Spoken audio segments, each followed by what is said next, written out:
առաջին հարիսան պատրաստել է Սուրբ Գրիգոր Լուսավորիչը։ Այս աշխարհը միայն այս աշխարհը չէ։ Ինչ սննդային կոդեր ու ծեսեր կան էպոսում։ Վիշապի մարմնից մեղր են քաշում։ Խոսենք ստվերային հերոսների մասին։ Բոլոր կերպարներն ստվերային են, քանի որ մենք շատ վատ գիտենք մեր էպոսը։ Երբ որ կերպարն ենք եղել։ Մսրամելիքը օրինակ կարող է հայ մարդու թե հենց թշնամական կերպար է։ Աշխարհագրական ինչ տեղանքներ կան, որտեղ պահպանվել են էպոսի հետքերը։ Մտածում եմ, որ մնալու եմ Դավթի բերդում։ Այս պատմությունը եթե չլիներ, գուցե ես գրականագետ չդառնայի։ Ինչպիսին պիտի լինեն ուսանող ու դասախոս հարաբերությունները։ Այնպիսին, որ 10 տարի հետո էլ ուսանողի հրավերի ոդքասթում զրուցելու։ Ամենահին ձեռագրերը որ ժամանակներում են Դե թվագրել։ մեզ մոտ պատառիկներ կան։ Ինչ ունի սովորելու այսօրվա կինը էպոսի կանանցի եւ ինչ ունի սովորելու այսօրվա հայ տղամարդը էպոսի հայ տղամարդկանցից։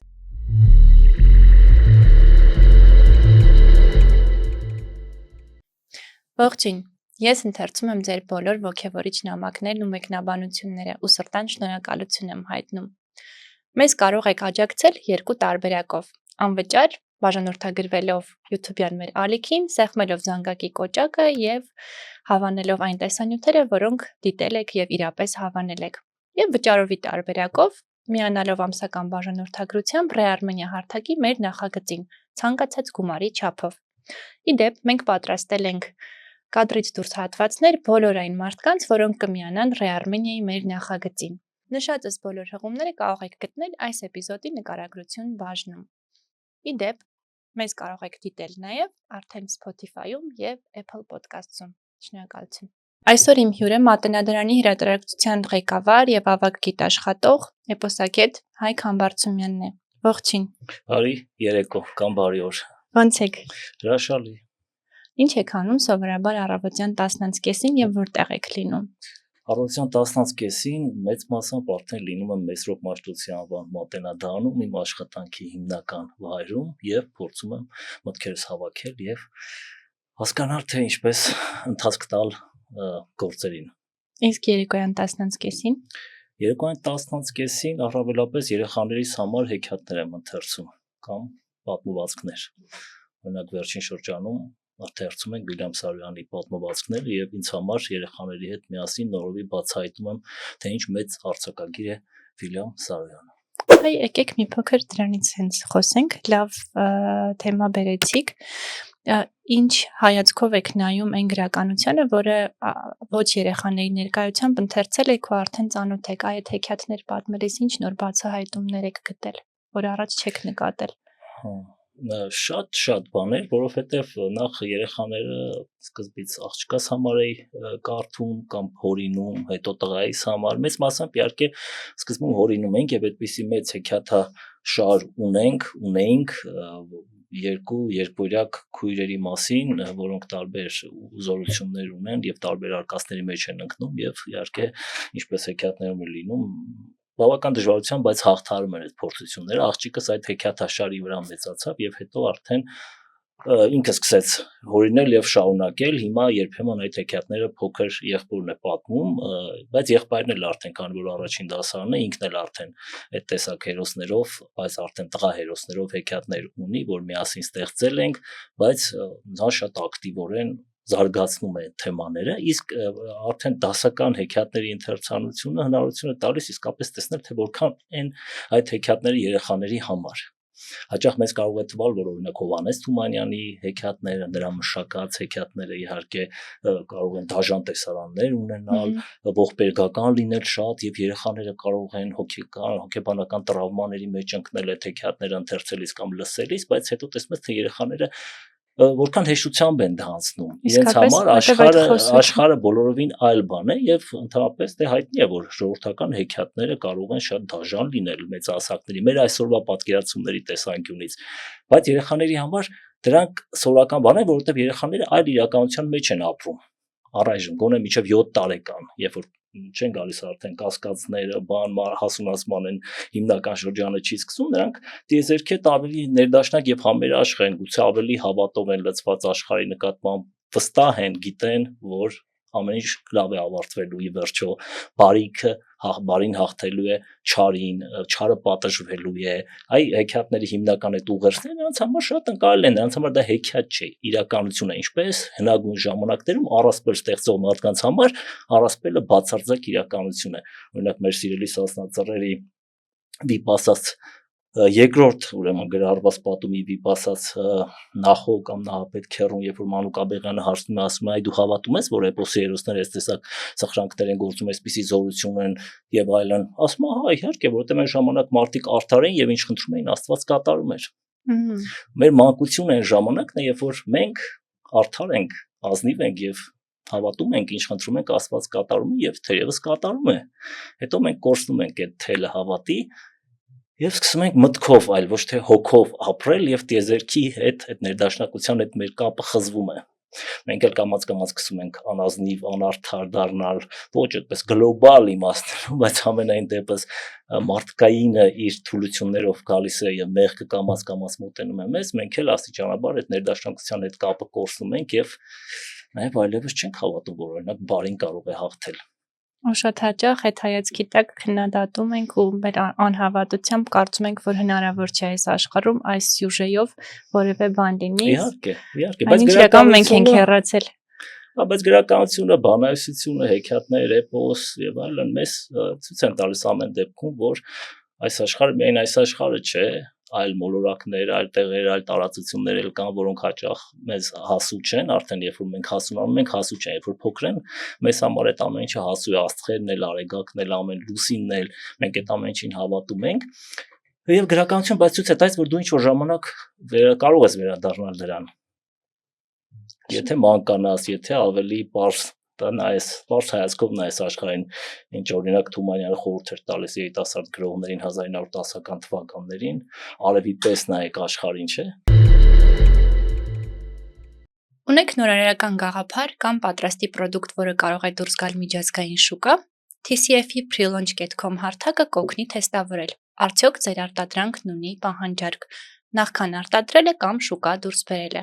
Հարթակին արդեն վստահել են այնպիսի խոշոր ընկերություններ, ինչպիսիք են Audi-ն, Bosch-ը, Ducati-ն։ Կարծիքներ հավաքագրելուց բացի prelaunch.com-ում մարդիկ թողնում են փոքր դեպոզիտներ, ցուցաբերելով իրական գնորդի վարքագիծ։ Եվ սա հստակ ուղեցույց է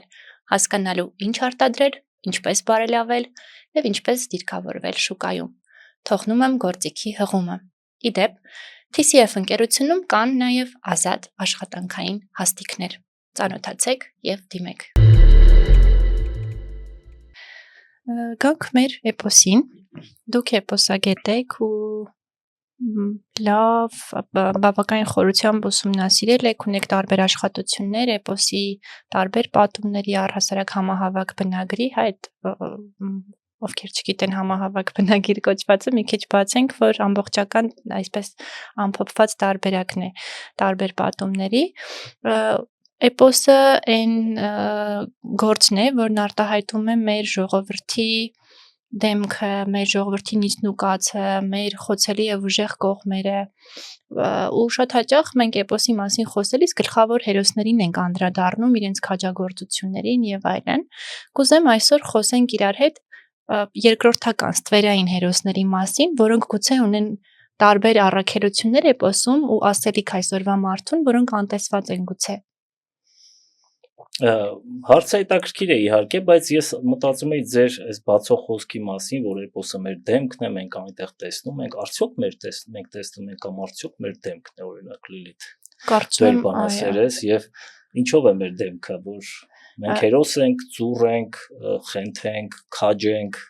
մենակ այդ առումներով, թե Չէ, բոլոր կերպարները ըստ էության արտահայտում են հայ մարդու տարբեր հատկանիշներ, հա։ Ձենով Վոհանից սկսած մինչև Սասունցի Դավիթ։ Մսրամելիքը օրինակ կարող է հայ մարդու, թե հենց թշնամական կերպար է։ Հետաքրքիր հարց եք բարձրացնում, կարծում եմ կարող է, ու հիմա հատկապես շատ ավելի արդիական կերպով կարող է ցույց տալ հայ ազգի այդ թշնամու կերպարը, հա, թվում արտաքին թշնամին գուցե հիմա այդքան էլ արտաքին չի ու այսօր Մսրամելիքը գուցե հենց հայ մարդու կերպարներից մեկն է։ Իմ ընկալմամբ իհարկե այդ արտաքին թշնամու հանգամանքը կա, այ որ ասացիք ստվերում գտնվող կերպարներ, երկրորդական հերոսներ, գլխավոր հերոսներ, այդ բոլորը, քանի որ մենք ենք ստեղծել եւ մեր ժողովուրդն է ստեղծել, մերն են եւ յուրաքանչյուր ժողովրդի դեպքում էլ իրենց բանասական այդ ստեղծագործությունները, իրենց հոգեկան աշխարհի տարբեր դրսևորումներն են։ Սկսած հերոսական վիճակներից եւ դավաճանական վիճակներով, անարդարությամբ եւ արդարությամբ, այսինքն այս հակադրությունների մեջ, որի մեջ ընդհանրապես մարդը գտնվում է անկախ նույնիսկ ազգային պատկանելությունից։ Իհարկե սրա հետ գումարվում են նաեւ ազգային, որոշակի ազգագրական իրողություններ, պատմական իրողություններ, շերտեր, որոնք էպոսի մեջ լայնորեն կան, բայց այդուհանդերձ ամեն դեպքում իհարկե մարդուն են բնութագրում։ Այլ է խնդիրը, թե ժողովուրդը, հասարակությունը իր գոյության պատմական որոշակի փուլում, որ հերոսին է օրինակ ավելի շատ ուշադրություն դարձնում, որ հերոսին հետ է իրեն նույնացնում կամ ուզում է նույնացնել։ Այ կարող ենք այդպես պատմական ժամանակագրությամբ փորձել զուգահեռներ տանել, երբ որ կերպարն ենք եղել։ Կարող ենք եւ այդ օրինակը կա, օրինակ ես միշտ բերում եմ եւ մի ամբողջ ուսումնասիրություն գրեցի անկախության շրջանի գրականության մեջ հանրային քաղաքական դիսկուրսում էպոսի արտացոլումների, ուրեմն էպոսին անդրադարձների մասին, որտեղ գլխավոր ուրեմն հերոսը կերպարը, որին անդրադառնում ենք, իհարկե փոքր մերն էր, որովհետեւ հատկապես անկախության շրջանում ճգնաժամային խորը բարդ պատերազմական պայմաններում մենք հիշում ենք փոքր մեհերին եւ այդպես հիշում ենք եւ Հրանտ Մաթեոսյանի խոսքն է միշտ հիշում, որ 93 թվականին է ասել, որ մեր իրականությունը փոքր մեհերի անիրական իրականությունն է, խուսափուկ անորոշ թշնամի եւ իրական պարտություն, որովհետեւ ասում է Դավիթի գործը հեշտ էր, թշնամին շոշափելի տեսանելի էր, գնաց մեջտեղից կիսեց, փոքր մեհերի գործը դժվար է, որովհետեւ նա իրական շոշափելի թշնամի չունի եւ այդ հանգամանքներում թշնամին տեղափոխվում է նրա ներսը, այսինքն նա չի հաղթահարում իր ներսում գտնվող թշնամին։ Այստեղ ոչ միայն հարության հաճախ իհարկե այս խոսքերը եւ էպոսի այս բաները ընկալում են մեզուտ այն առումով, որ երկրում ներքին թշնամի կա, չգիտեմ ինչ կա, այս բանով, ոչ երկրի ներքին թշնամուն, ասում այլ մարդու կասկածի ձևով մտավախության, հավատի կորստի, հողը չզգալու, այդ հողը չսիրելու գուցե իմաստով, չէ՞ որ դու չես զգում շոշափելի հող։ Հիմա մեհերը մեղավոր է, որ չի զգում շոշափելի հող, որ թե այդպես է ստացվել։ Շատ բարդ հարցեր են առաջանում եւ մեհերը կերպար, օրինակ անկախության առաջին շրջանի հետագայի գրականության մեջ էլ միջև Լևոն Խեչոյանի Ետմահու լույս տեսած ուրեմն մեհերի դռան գիրքը վեպը, որ վերջերս նորից վերահրատարակվեց, մենք տեսնում ենք այս կերպարի արծարծումները։ Այ ինչի Սասունցի Դավիթը չի կարող լինել, կամ Սանասարն ու Բաղդասարը, որոնք հիմնեցին Սասունը, մենք էլ ուրեմն անկախ պետականություն հռչակեցին, ինչի մեծ մեհերը չի կարող լինել, այլ հենց գալիս ենք միշտ այդ նույն քարայրը, ագրավակարը դռները թակում ենք եւ ասում ենք մեհեր դուրս արի, որովհետեւ մի կողմից էլ հենց փոքր մեհերի վերադարձով պայմանավորում ենք մեր վերածնունդը, չգիտեմ, քաղաքական վերելքը ամեն ինչ, հիմնականում քաղաքական, այսինքն որովհետեւ միշտ էպոսին էլ եւ մեր գրականությանն էլ քաղաքական պահանջներ ենք դնում, թեև այնտեղ շատ խորը հատկապես հոգեվոր բարոյական ուղերձներ կան եւ իմ խորին համոզմամբ այդ քաղաքական պահանջները երբեք իրենց լուծումները չեն գտնի, եթե մենք չհաղթարենք, չհասկանանք, չընկալենք եւ չփոխվենք այդ բարոյական հոգեվոր ուղերձները ընկալելով եւ կատարելով։ Այսինքն մենք ակնկալում ենք, որ հզոր բանակ, հզոր երկիր ենք ունենալու Սասունցի Դավթին, այդ առումով ենք բանանում, որովհետեւ նա հաղթանակ է տարել, մեզ նույնացնում են կամ ուզում ենք նույնացնել, բայց Սասունցի Դավիթը հեշտությամբ դրան չհասավ։ Նա ինչ որ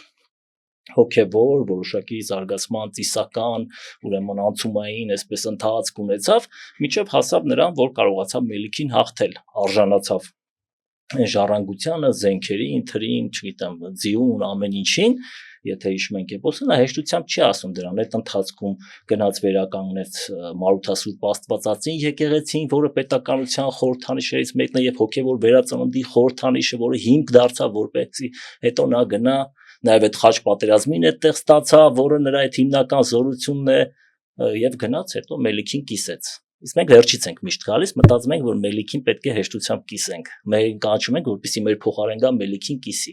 Մերը լիր հարցերը պետք է լուծի, իսկ մերի հարցերը ավելի բարդ են իրականում, այդպես պարզ կերպար չէ, շատ մարդկային է իրականում, շատ մարդկային իր կասկածներով, գուցե ինչ որ առումով վախերով, նեղած գոտությամբ, աշխարհից, մարդկանցից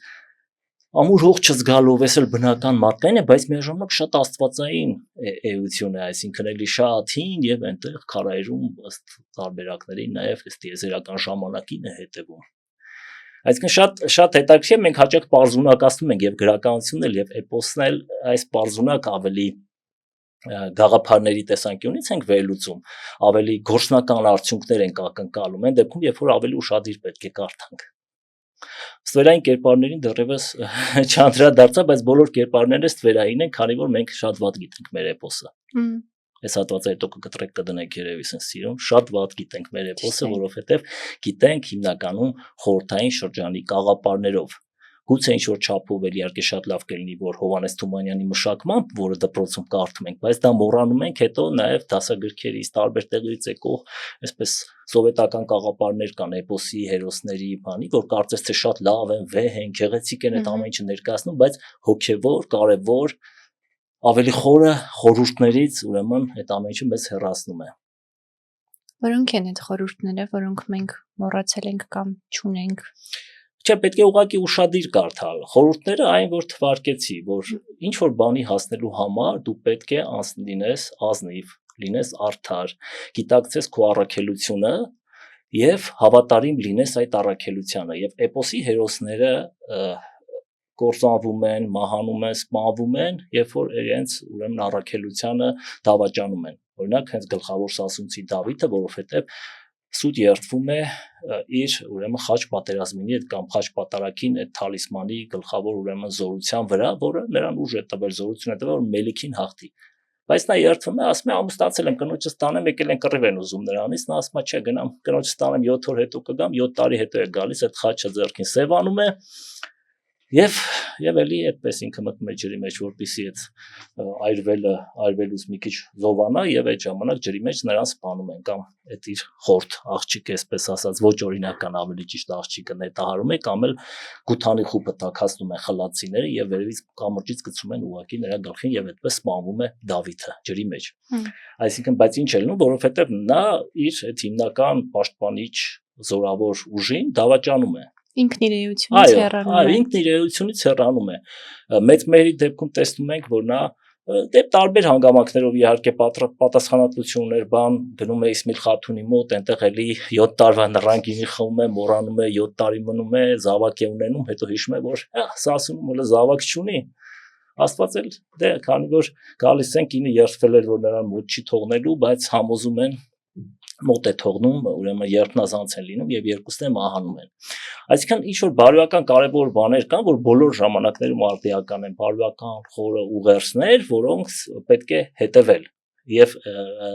էպոսը տալիս է դա, հաճախ մենք էպոսը այդպես հեթանոսական բան ստեղծագործություն ենք համարում, բայց նաև իհարկե այստեղ է հեթանոսական, չգիտեմ, դիցաբանական հնագույն շերտերի զուգահեռ, գուցե ավելի շատ կա իհարկե քրիստոնեական շերտը եւ քրիստոնեական բարեխոսությունը եւ նախնիների նկատմամբ հարգանք, հագնածանքը, սրբությունների նկատմամբ պաշտամունքը, մատաղներ, զոհեր մատուցելը, Աստծո հետ շատ ուղակի կապ ունենալը, էպոսում այդպես Աստված չի գործում ուղղակիորեն, բայց այնտեղ հրեշտակներ կան, տարբեր կերպարներ կան այդ զորությունը մարմնավորող եւ իհարկե նաեւ այդ թրջող խաչ պատերազմինը կամ խաչ պատարագինը, որը շատ զորավոր ու հետաքրքիր ուրեմն երևույթ է եւ էպոսի աշխարհում ամենագլխավոր ուրեմն սիմվոլներից մեկն է, որի մասին նաեւ հիմա այս բան մի գիրք ավարտում եմ, որը հենց կոչվելու է այդպես խաչ պատերազմին կռիվը որպես խաղ, պարտք ու ճակատագիր Սասնածռեր էպոսում եւ միջնադարյան գրականության մեջ, նաեւ այդտեղ հենց քննում եմ դա, թե ինչի համար են կռվում ընդհանրապես, ինչի համար է պատերազմը էպոսում եւ ինչ դեր ունի այդ ամեն ինչի մեջ, թե խաչ պատերազմինը կամ պատարագինը, թե մյուս զենքերը, թե սկեպարների հոգեկան, չգիտեմ, աշխարհի հետ ինչ կապ ունի սա, մյուս էպոսներում ինչպես է արտահայտվում։ Ուրեմն սրանք հետաքրքիր բաներ են, որովհետև կրկին ինձ է միշտ հետաքրքրում, ինչու ենք միշտ հենց այդ կռվի տեսարանները մենք բանում ենք, իհարկե դա էպոսի հիմքն է,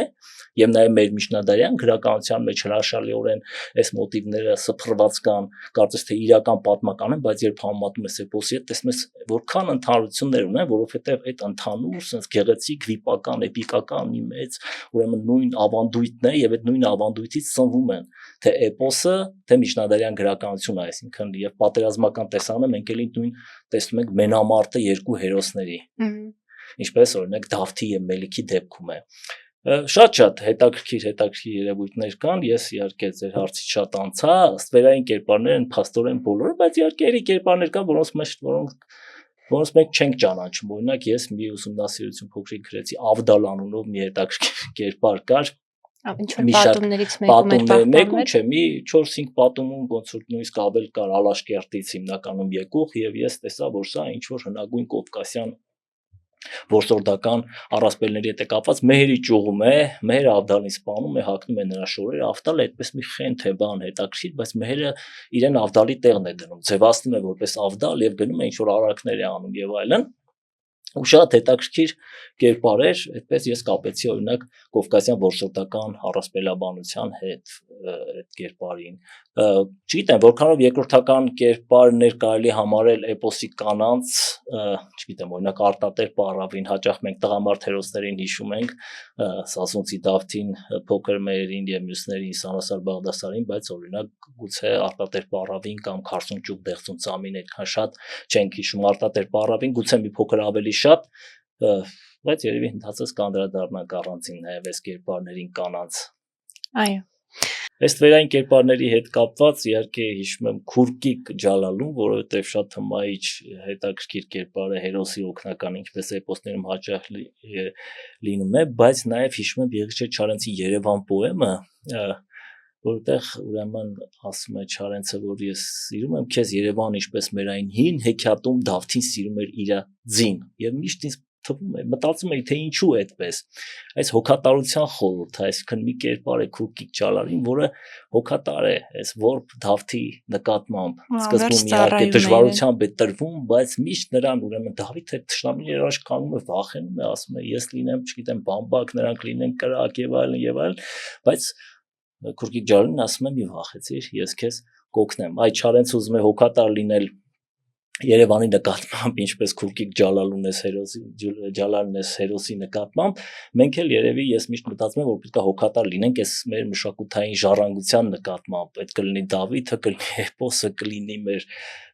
բանահյուսությունը, մեր միջնադարյան հրաշալի ձեռագրերը, ընդհանրապես մեր մշակույթը, որտեղից սկսվում է մեր ինքնության ճանաչողությունը։ Ինչպես Դավթին է կրում ձին իր վրա ու առաջ տանում, այդպես էլ մենք կրենք մեր ազգի երկրի խնդիրները, որովհետև իսկապես այդ բոլոր ձին զենքերը եւ այլն սիմվոլիկ նշանակություն ունեցող բաներ են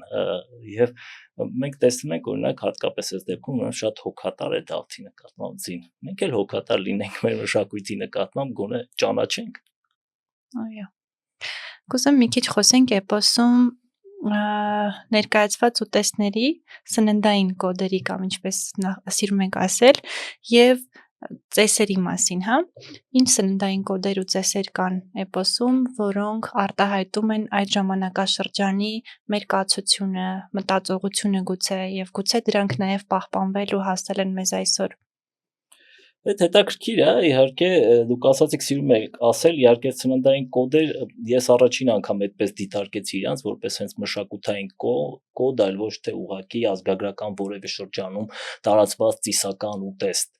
ուտեստներ, որոնք էպոսում հիշատակվում են, մինչ այդ էլ ընդհանրապես մեր բանասիրությունը այս առօրյականության պատմությանը այդպես շատ ուշադրություն չի դարձել, պատմագիտությունը թերևս նոր սկսել է դարձնել, ազգագրությունը իհարկե այս ամեն ինչի ուշադրություն դարձնում է, բայց հետաքրքիր կլիներ, որ հատկապես բանասիրությունը եւ գրականագիտությունը, որովհետեւ մենք հաճախ մեր պատմագրական երկերն էլ կարդում ենք, բայց բացի այն գաղափարներից, որ այն շատ ընդհանուր ձև, այ հայրենասիրական գաղափար կա այստեղ, կամ չգիտեմ, քրիստոնեության հաստատում ինչ որ պատմագրություն պատմում, բայց այնտեղ նաեւ կյանք կա։ Մարդկային կյանք կա, որով այսօր այդ հին գրականությունները, բանահյուսական երկերը կարող են մարդկանց հետաքրքիր լինել։ Այ ես էլ երբ որ մի պահ հանկարծ սկսեցի մտածել, այ մեր էպոսի կամ գրականության հերոսների ինչ են ուտում։ Եվ արդյոք սա որոշակիորեն ցույց է տալիս մեր ազգային ինքնության որոշակի, ասենք, բաղադրիչ է կամ որոշակի ազգագրական շրջանի հետ է միայն կապված, այսօր արդյոք մենք այդ ուտեստները շարունակում ենք ուտել եւ այդպես փաստորեն սկսեցի ուսումնասիրել թե միջնադարյան գրականությունը, թե էպոսը եւ այնտեղ ուրեմն մի քանի ուտեստներ հայտնաբերեցի եւ տեսա մի շարք նույնիսկ իհարկե էպիկական հերոսները ուտում են տարբեր մսային խորովածներ, որովհետեւ եւ միջնադարյան գրականության հերոսը, որովհետեւ սա էլ կապված է ազնվականների վարքի կյանքի հետ ընդհանրապես, այսինքն նրանք որսորդությամբ են զբաղվում, ազնվականների հիմնական զբաղմունքը որսորդությունն է, ժամանցը եւ այլն, եւ բարձր որ որսում են, հետո ինչ որ այդ մսից պատրաստված խորոված եւ այլն են ուտում։ Ղազար Փարպեցին հրաշալիորեն օրինակ ներկայացնում իր պատմության մեջ մի հատվածում այդ որսորդության դրվագը, ձկնորսության նույնիսկ թե ինչպես են բերում, սեղանների ճոխճոխ լցնում։ Իհարկե, առանձին ուտեստներ ցավոք սրտի գրեթե չեն ներկայացնում, դրանք ավելի ուշ շրջանում տաղերկության մեջ օրինակ կան, կամ միջնադարյան բժշկագիտական երկերում այդպես մանրամասն ուտեստներ կարող են գտնել, բայց բուն գրականության մեջ շատ հազվադեպ կարող են լինել, այն էլ միայն որսի տեսարանների հետ կապված խնջույքները, որովհետև այդ խնջույքները միջնադարյան քրիստոնեական պատմիչի տեսանկյունից հիմնականում այդպես զեղություն, շվայտություն, բարոյական ուրեմն անկում է խորհրդանշում եւ պատահական չէ, որ միջնադարյան գրականության մեջ այս խնջույքները հաճախ ավարտվում են սպանություններով, քաղաքական սպանությունները մեծ մասամբ տեղի ունենում խնջույքի ժամանակ, որովհետև մարդիկ կերած, խմած, հարբած եւ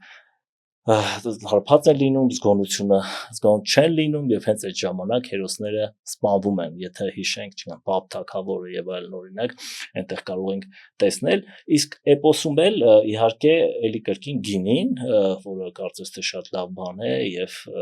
գլխավոր աղոթն էլ հացն ու գինին է, ասենք էպոսի հերոսների, բայց գինին կրկին էլի զգոնությունը թուլացնող նշանակություն ունի, այ մեծ մհերը գնում է եւ այնտեղ հարբում 7 տարի մնում է Իսմիլ Խաթունի գրկում նռանգինի խմում է Սասունցի Դավիթը երբ որ ուտում խմում է էլի այդ գինին բան հենց այդ ժամանակ Գոզբադինը կամ այլ հարկահաններ գալիս են եւ Մարութասուրբ Աստվածածին եկեղեցին ավիրում են այսքան էլի զգոնությունը սթափությունը այսպես կորցնում է սա գինուն բանով իսկ ուտեստների առումով օրինակ շատ հետաքրքիր է հարիսան որպես տոնածիսական այդպես կարևոր ուտեստ որ մենք այսօր էլ օգտագործում ենք հիմնական տոնական նշանակությամբ բայց այն ժամանակ դա եղել է զոհաբերություն մատաղ եւ հիմնականում ասենք հոգեճաշ այսինքն տոն օրերին կամ մեռելոսներին այդպես եկեղեցիների բակում եփել են դա եւ քանի որ ծորենից է պատրաստվում ծեծված դա էլ խորհրդանշել է հոգիների այս հավերժական ընթացքը հոգիների հարությունը ըստ այդմ էլ հենց ավելի շատ այսպես հոգեճաշի ուտեստ է եղել եւ մեր տարբեր շրջաններում հենց այդպես էլ բան է մենք այսօր ուղղակի ասես որպես տոնական կերակուր ենք հարիսան մատուցում, ընդ որում հարիսա պատրաստում էին գառան մսից, մենք այսօր միայն թռչնի մսից ենք փաստորեն հարիսա պատրաստում եւ առաջին հարիսան ըստ էլի ավանդության պատրաստել է Սուրբ Գրիգոր Լուսավորիչը, երբ որ 66 օր, երբ որ հստակად Հանգեղոսի քրիստոնեության քարոզներ ուրեմն անում եւ հայ իշխաններին, թագավորին, ամբողջ ժողովրդին ուրեմն քրիստոնեական վարդապետություններ ներկայացնում, դրանից հետո ծոմով են իրանք լինում իհարկե, հետո երբ որ ծոմը անցնում է, գառները բերում են եւ սկսում են հարել եւ այդպես ասում է հարիսան։ Շատ հետաքրքիր բան կա, բայց մի փոքր էպոսում հարիսայի այս օգտագործման դրվագները նաև ավելի ուրիշ խորքեր են տանում, ավելի երևի թեթանոսական, վիշապների պաշտամունք նույնիսկ շատ դեպերի հետ հետաքրքիր հարաբերություններ, դրանք մանրամասն ես ուսումնասիրել եմ, որովհետև այս հարիսայի դրվագին զուգահեռ մեկ էլ տեսնում ենք, որ Դավիթ այդ ժամանակ այդ կովերին արածեցնում է այդ բաներում, գալիս են դևերը գողանում տանում են երինջներին կովերին եւ նա հետո գնում է հետ է բերում դևերին սպանում է եւ այնտեղ էլի շատ նուրբ բաներ կան, որ եթե մարդիկ հետաքրքիր կարող են ընթերցել գրախանութներում կարող են գտնել ձեր աշխատությունները գրախանութներում գիրքը արդեն կարծես տպականակը վերջացել է, բայց երևի Մատենադանի գրախանութում կարող է լինել, պետք է նորից վերահրատարակենք Հասնուկինի այդ գրքում այս ամեն ինչի մասին կա եւ նաև որպես հոդված էլ եթե չեմ սխալվում, եթե ինտերնետում փնտրեն, գուցե կարողանան գտնել։ Այսինքն այստեղ տեսնում ենք, որ ոչ միայն ինքը ուղղակիորեն այսպես ինքնության բաղադրիչ, այլ ուտեստը նաև որոշակիորեն տարբեր ժամանակների հետաքրքիր սովորությունների, ծեսերի, պաշտամունքների հետքեր է պարունակում։ Եվ սա ուրեմն օրինակ Հարիսայի դեպքում մենք տեսնում ենք։ Էլ չեմ ասում, որ էլի հետաքրքիր բաներ կան, ասենք որպես ինքնության բաղադրիչ, ունեք սասունցիներին շաղգամակեր են համարում, շատ հետաքրքիր է եւ կարծես թե որքան որ էպոսում տեսնում ես մի տեսակ sense երգիծական բնույթ ունի այս մականունը շաղգամակեր, բայց սա նրանց այսպես սննդային ինքնության կարևոր բաղադրիչն է եւ դրսում նրանց այդպես են ճանաչում եւ երբ որ ազգագրական ուսումնասիրություններ նայում ենք իսկապես շաղգամը կարևոր դերակատարություն ունի եւ ունեցել է սասունում, թթու են դրել, ջուրը խմել են, տարբեր ուտեստների մեջ օգտագործել են։ Կամ օրինակ հիշում եք, որ երբ որ Մանուկ Դավիթը Մսրում է լինում, այնտեղ կուրծ կաթ չի ուտում եւ պատվիրում է Սասունից ուրեմն 40 ուխտաբեր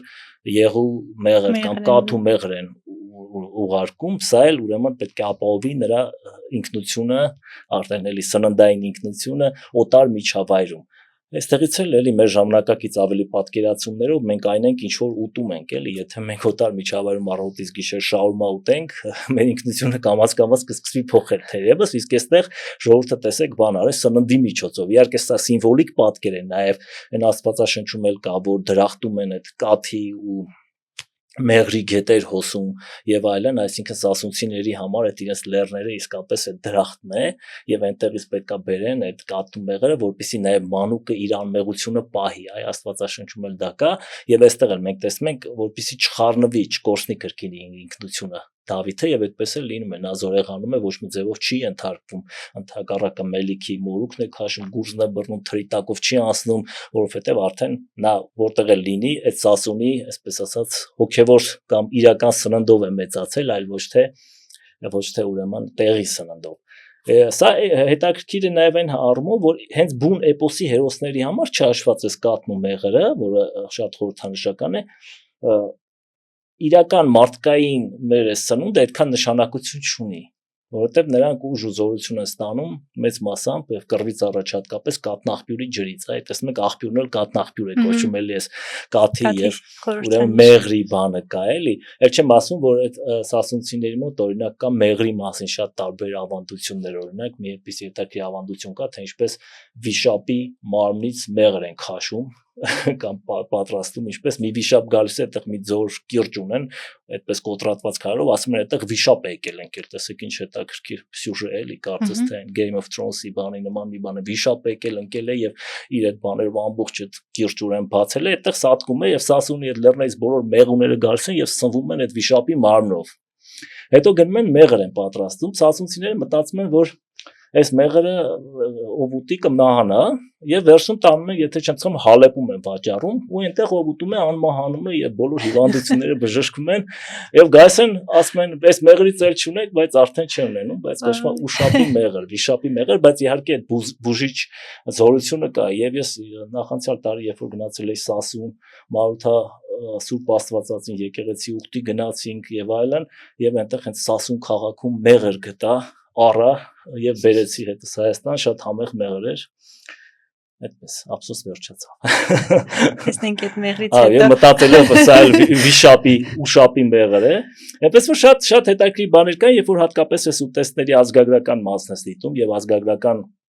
ուրեմն գրառումները, ուսումնասիրությունները այդպես նայում ես, համատում ես, տեսնում ես ազգագրական շերտը, բայց սա չի նշանակում, որ այն խորհրդանշական շերտը չկա, իհարկե, այդ խորհրդանշական մասն էլ անպայմանորեն կա, էլի, որը էլի տարբեր հավատարիքների հետ է կապված, որովհետև ուտելիքը միշտ ծիսական է, էլի, միշտ որևէ ծեսի մի բանի հետ կապված է, էլ ուրիշ շատ հետաքրքիր բաներ էլ կան, այլ հենց այդ ուտելու process-ի, օրինակ եթե կհիշեք որոշ տարբերակներում իհարկե երբ որ Դավիթը գալիս է մելիքը այսպես կիսաքնած է նրան մի կերպ արթնացնում են շիշը տաքացնում ոտքին են դնում որպեսզի նա արթնանա նա արթնանում է ասում է այ Դավիթ ես հիմա քեզ կուտեմ առավոտյան կուտեմ ճաշին չի մնա ճաշին կուտեմ ընթրիքին չի մնա այսինքն այդ կուլ տալու ուտելու վիշապային բանը որ կա եւ այդ հասկացությունների մեջ է մելիքն էլ մտածում բայց բնականաբար չի կարողանում ուտել որտեվ Դավթին ուտելը շատ դժվար է կոկորտին է կանում։ Բայց դա էլ է, որ այդ հորի մեջ գցում է, դա էլ ուտելու նման մի բան է, կարծես կուլ է տալիս այդ վիշապը, հետո բայց Դավիթը հիշում է հաստ ու գինի Տեր կենթանի Մարութասուրբ Աստվածածին, խաչ պատերազմին իմաչ բասկին, իհարկե հոր եղբայրն է հիշեցնում, եւ դուրս է գալիս այդտեղից, հետո մելիքի մեջտեղից կիսում է։ Իսկ ձեր նշած վայրերից բացի, մայրի դռնից բացի աշխարհագրական ինչ տեղանքներ կան, որտեղ պահպանվել են էպոսի հետքերը։ Դե մենք մերի դուրը գիտենք, բայց ես գնացի Սասուն, բարձրացա Մարութասար, այդ հարակից գյուղերում եղա, այնտեղ հայ մարդկանց հանդիպեցի, օրինակ մի տատիկ ձեռքիս էս բանը կապեց եւ 2 տարի էսպես ձեռքիս էր։ Ու իհարկե սա պետքա մի տարի հետո ես հանեի Սուրբ Աստվածածնի տոնին,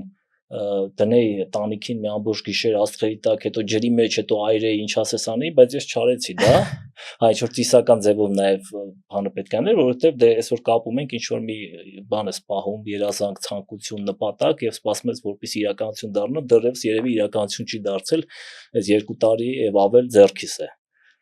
Եվ շատ հետաքրքիր էր իսկապես այդ հայ տատիկը այնտեղ երկով որոշակի արարողությամբ սա արեց, հետո մենք այդ նույն օրը բարձրացանք այդ Մարութասարի հենց լանջերին գտնվող հայկական գյուղեր, բարձրացանք Մարութասար, այնտեղ մատաղ արեցին գիշերը եւ առավոտյան 5-ին հետո ոտքով բարձրացանք ամենաբարձր վերևում արդեն Մարութա Սուրբ Աստվածածին եկեղեցու ավերակները եւ իհարկե ֆանտաստիկ հրաշալի մի բան էր, որ ես տեսա, թե իրականում այդ էպոսը որտեղ կարող է ծնվել, որտեղ կարող է տարածվել, որովհետև այնպիսի մի էպիկական լեռնաշխարհ է դա, այնպիսի սովորություններ կան, մարդիկ այդպիսին են, որ հենց այդտեղ հասկանում ես էպոսը ինչպիսին կարող է լինել։ Բայց նույնիսկ եթե այսպես ընթերցում ենք, էլի այդ զորությունը իհարկե զգացվում է եւ մեզ փոխանցվում է, եթե իհարկե էպոսի այս պատումներին մոտենում ենք ոչ որպես հեքիաթների, ոչ շատ բարդացնում ենք պաթետիկ կամ միայն հայրենասիրական կամ պատմական ինչ-որ բան ենք այդտեղ փնտրում, այլ փորձում ենք ակնածանքով առաջին հերթին խոնարհությամբ, ընկալմամբ եւ երբ որ այդպես մոտենում ես, էպոսն է քո առաջ բացվում է եւ սկսում ես շատ բաներ տեսնել, շատ բաներ հասկանալ, բայց ամենակարևորը ինձ համար, որ ոգեշնչվել է էպոսով, էպոսը շատ զորավոր մի բան է, որ երբ որ նույնիսկ խոսում ես նրա մասին, իսկապես որոշակի ոգևորություն է փոխանցվում։ Մենք քանի պատումներ ունենք։ Դե այդպես մոտ 200 պահպանվել են, գրառվել են տարբեր ժամանակներում, այդ հատորները տպված կան, համացանցում էլ կան թվայինացված, այնտեղ երևի մի 110 կա, մնացած ինչ որ արխիվներում, բաներում, առանձին բանավակների մոտ կան, այդպես, ու շատ հետաքրքիր է այդ պատումների ուսումնասիրությունը հատկապես։ Իսկ ինչ պատմություններ կան, որ ձեզ տպավորել են կամ կարծում եք այդ ոչ քիչ հայտնի են ու տեղ չեն գտել համահավաք բնագրում, բայց պատումների ուսումնասիրության ժամանակ դուրս եկան, ես ինքս դե այս վերջի 4 տարին ուրեմն Fast Bank-ի հովանավորությամբ եւ Անտարես հրատարակչության նախաձեռնությամբ իրականացրեցի էպոսի նոր համահավաք բնագրի ստեղծումը եւ հատկապես այս աշխատանքում ներառեցի այն տարբերակները, որոնք գրառվել էին, հայտնի էին դարձել առաջին համահավաքը ստեղծվելուց հետո, այսինքն 1939 թվականին առաջին ստեղծվել, դրանից հետո եւ հատկապես նոր մեր ժամանակակից հայացքով փորձեցի նայել այնտեղ, տեսնել օրինակ պետականության խորհրդանիշեր, պետականության հաստատման հետ կապված սյուժեներ, հոգեվոր, եկեղեցական շատ հետաքրքիր իրողություններ, որոնք խորհրդային շրջանում դուրս էին մնացել, միտումնավոր, որովհետև ուղղակի այդ կազմողներին ստիպում էին, որպեսզի այդ հասկացությունները դուրս թողնեն եւ էպոսը դառնա այսպես հերոսական հեքիաթի նման մի բան, որովհետև սովետական միությունում այդ ընկալումը կար։ Եվ շատ որոշակիորեն այս առասպելական խորքն էլ ամբողջությամբ չէր ներկայացվել, չեմ ասում, որ քրիստոնեական ես փորձեցի օրինակ այդ բոլոր բաները ներառել, իհարկե շատ դժվար է, որովհետև մեկ միասնական պատումի մեջ շատ չես կարող ամեն ինչ միավորել, ընդ որում առաջին հերթին լեզվական ոճական դժվարությունը, որովհետև մենք պատմական Հայաստանի տարբեր մասերից, հիմնական արևմտյան Հայաստանից ուրեմն գրանցված պատումներ ունենք, դա իրենց լեզվով, ոճով, առանձնահատկություններով, մեկ էլ օրինակ Պարսկ Հայաստանում գրանցված, Արևելյան Հայաստանում, մեր այսօրվա Հայաստանի տարածքում գրանցված, որոնք շատ դժվար են միավորվում, թե սյուժետային, բովանդակային առումով եւ թե ուրեմն լեզվավոճական, բայց կարծես թե Էպոսի աղոթքը ասելով հաղթարեցինք դա Հասնուկի Տեր կենթանի Մարութասուրբ Աստվածածին, ուրեմն եւ շուտով հիմա վերջնական խմբագրման փուլում է, շուտով երևի այսինքն այս տարվա մեջ լույս կտեսնի կարծում եմ, մեծ ծավալուն գիրք կլինի եւ այնտեղ հատկապես ուրեմն այդ հոգեվոր հասկացությունների հետ կապված տարբեր սյուժեներ կան, առասպելական հետաքրքիր սյուժեներ կան, որ այն հավաքում չկային, հետո են հայտնի դարձել եւ այդպես հուսանք լավ կլինի։ Դա գրախանութներում կկարողանան գտնել Հա, արդեն։ որ լինի իհարկե անպայման կգտնենք գրախանութներում եւ այլուր, այնպես որ շատ կարևոր նախաձեռնություններ, շնորհակալություն բոլոր աջակիցներին, փորձենք իրականություն դարձնել։ Սիրով կսպասենք։ Կուզեմ մի էպոսի մասին վերջին հարցը թերևս քննարկենք ու անցնենք ձեր մատենադարանի գործունեությանը։ Ինչ ունի սովորելու այսօրվա կինը էպոսի կանանցից, հայ կինը, եւ ինչ ունի սովորելու այսօրվա հայ տղամարդը էպոսի հայ տղամարդկանցից։ Դե ես այդպես չի ուզի ճիշտ ասած կին տղամարդ առանձնացնեի, որովհետեւ էպոսի հերոսուհիները, ինչպես գիտեք, եւ իրենց ուժով, զորությամբ գլխավոր հերոսներին չեն այսպես զիջում։ Ավելի մարդկային ընդհանուր հասկացություններ կան, իհարկե մենք կուզենք, որ այստեղ օրինակ կանանց դեպքում տեսնել, որ ընտանեկան չգիտեմ, հոգատարություն, ազգային արժեքների դաստիարակություն երեխաների մեջ։ Իհարկե, այս բոլորը էպոսում կա, նաև այս հերոսուհիները քաջ են, խիզախ են, չեն թարգվող են, տեղ-տեղ հումորով են, կարող են ամուսնունել խաբել, ինչպես Ծովինարը խաբում է, որ ուրեմն Բաղդադի խալիֆի շունչը այնքան զորեղ է, որ հեռվից հեռու ուրեմն այնպես է ստացվել, որ նա հղիացել է, շատ հետաքրքիր դրվագետ չէ, բայց նաև իր ինքնությունը պահում է, հավատարմությունը այն սրբություններին, որոնք իրեն այդ զավակներին պարգևել է, չէ, կարողանում է նաև շատ խելամիտ է, խոհեմ է, կարողանում է այնպես անել, որ այդ զավակներին փոքր հասակում չսպանեն, մինչև նրանք մեծանան, նրանց սովորեցնում է, նրանց օգնում է, որպեսզի նրանք փախչեն եւ այլն, այսինքն Ծովինարը հոգ է տանում անընդհատ նրանց մասին, չէ։ Հետո դեղծուն ճուղ ծամին մենք տեսնում ենք էլի որպես կանոն նրանք խելացի են, նույնիսկ հաճախ կախարդական էություն ունեն, կախարդուհիներ են, գրբացներ են, ասում են կարդացող են, այսինքն աստղերից են հասկանում կանայք էպոսում, որը հնարավորություն է տալիս օգնության հասնել հերոսին, փրկել նրան հաճախ որոշակի բաներով, հավատարիմ են բնականաբար, օրինակ նույն Քարսուն ճուղ դեղծուն ծամը Սանասարի մայից հետո ձին հեծնում է, զենքերը կապում է եւ Սասունին տիրություն է անում, փոխարինում է, այսինքն ամուսնուն։ Սրանք բոլորը հետաքրքիր, կարևոր, պատմական եւ նաեւ այսօր արտիական ուղերձներ են, որ երեխաներին դաստիարակեն, չգիտեմ, ազգային ոգով, եթե այդպես դիտենք,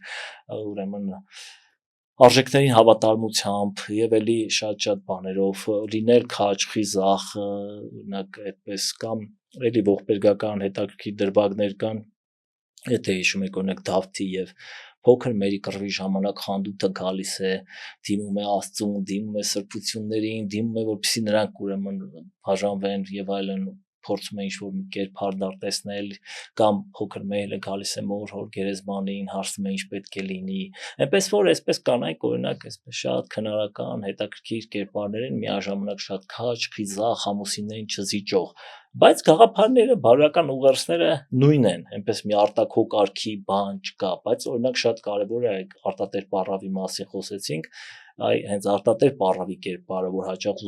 նույնացնում են հենց ժողովրդի հետ, պես ուսումնասիրություններում տարբեր կամ մասսայական ընկալման մեջ, որովհետև նա է Դավթի աչքերը բացում,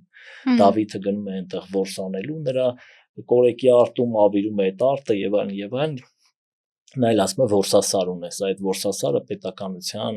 պետականությունը վերականգնելու առաջին աստիճանն է եւ թագավորական կամ իշխանական այս ուրեմն ատրիբուտիկայի կարևոր բանը որսի տեղը գնում է որսասարը գտնում է այնտեղ տեսնում է հոր գերեզմանի լույսը գնում է հայտնաբերում է Մարութասուրբ Աստվածածին եկեղեցին վերականգնում է նախտիների հետ կապը որը կտրվել էր վերականգնում է հետո այդ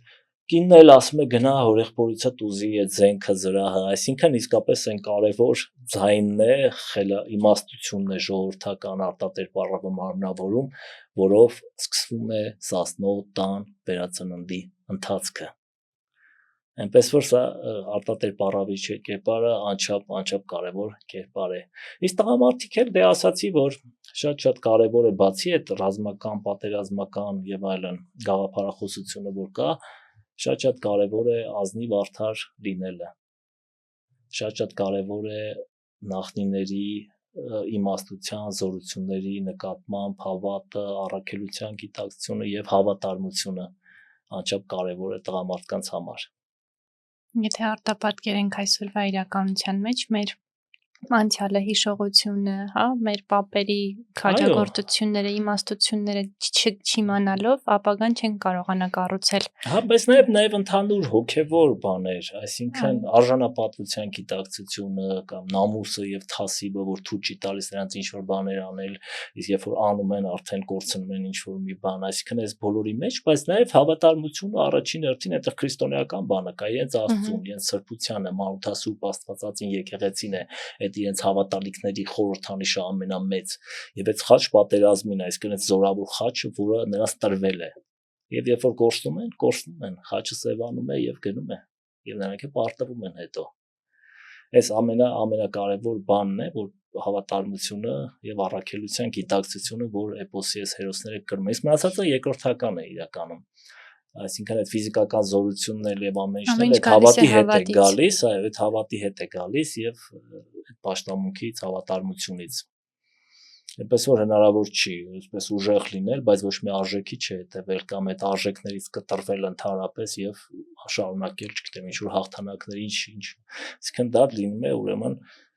գաղափարազուրկ կամ հոգեզուրկ մարմին ուղակի, իսկ այս հերոսները պետք է ներդաշնակության մեջ լինեն, երբ որ ներդաշնակությունը ինչ-որ միտեղ խախտվում է, այդտեղ ողբերգությունը սկսվում է։ Այո։ Եկեք գանք Մատենադարանի ձեր գործունեությանը, ասացի, որ հրատարակության տնօրենն եք եւ նաեւ ավագիտ աշխատողը, մի փոքր կպատմեք այնտեղ ինչով եք զբաղվում, մասնավորապես ինչ հետաքրքիր առօրյա կա ձեր աշխատանքային միջավայրում։ Իհարկե շատ մեծ բարեբախտություն է աշխատել Մեսրոպ Մաշտոցի անվան Մատենադարանում, առնչվել ամեն օր այդ սրբազան, կարևոր, նշանակալի մեր պատմության մշակույթի, մեր ընդհանրապես հոգեկերտվածքի համար անչափ կարևոր այդ ձեռագրերի հետ եւ կողքին եւ նաեւ նպաստել դրանց հանրահռչակմանը, տարբեր հրատարակություններին, հատկապես եթե Մատենադարանի հրատարակչության գործունեությանը անդրադառնամ, եւ իհարկե ես այնտեղ էլի շարունակում եմ իմ սիրելի Սասնա Ծռեր էպոսի ուսումնասիրությամբ զբաղվել, որովհետեւ քչերը գիտեն Մատենադարանի արխիվում տարբեր ֆոնդեր կան մեր հայագետների, որոնք ժամանակին գրառումներ են արել Սասնա Ծռեր էպոսի, օրինակ Սենեքերիմ Տեր Հակոբյանի, Գարեգին Հովսեփյանի